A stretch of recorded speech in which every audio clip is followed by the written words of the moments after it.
1668, St. Augustine, the oldest occupied city in the nation, fell silent under the cover of night. The town's inhabitants, Spanish settlers, and friendly natives had been eagerly awaiting the arrival of a ship bearing supplies from Cuba. Little did they know, the ship that docked in their harbor did not carry supplies, but a crew of ruthless pirates.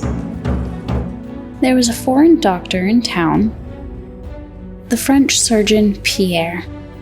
After war was declared between France and Spain, Pierre fell under suspicion and took passage on a supply ship. It was these ruthless pirates who seized that ship off Cuba. Pierre gave them some interesting information. I know of silver bars that have been deposited from a wreckage for safekeeping in the king's coffer in St. Augustine, thus leading the pirates to sail to Florida.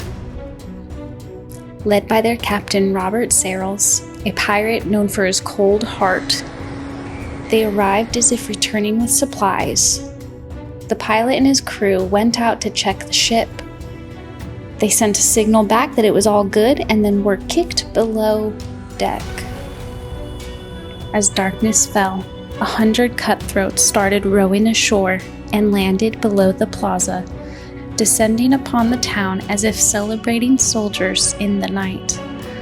The villagers, unsuspecting and some unarmed, were caught in a terrifying whirlwind of confusion and fear.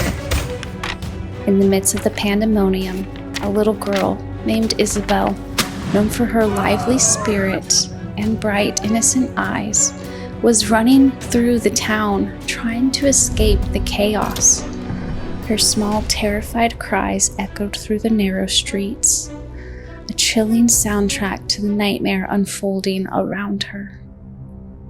The attack was relentless. Searles and his men showed no mercy, their swords flashing in the little bit of moonlight.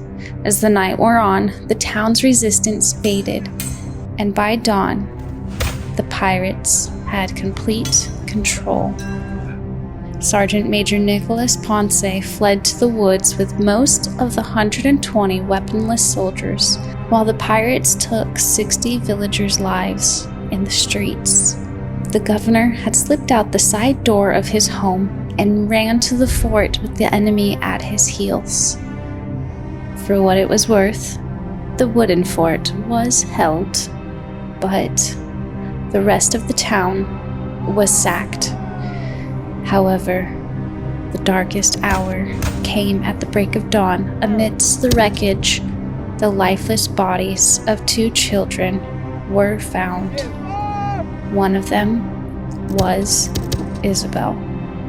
The other, Ponce's baby daughter. News of this spread a chill through the pirate ranks. Even Searles, hardened as he was, felt an icy grip around his heart. Superstition ran deep amongst sailors, and the death of innocent children was considered the worst of omens. Searles, unnerved by the unexpected, decided to leave. He released the remaining villagers and soldiers held for ransom, as his superstition overshadowed his greed. As the pirates disappeared over the horizon, the town breathed a collective sigh of relief, even as they mourned their losses.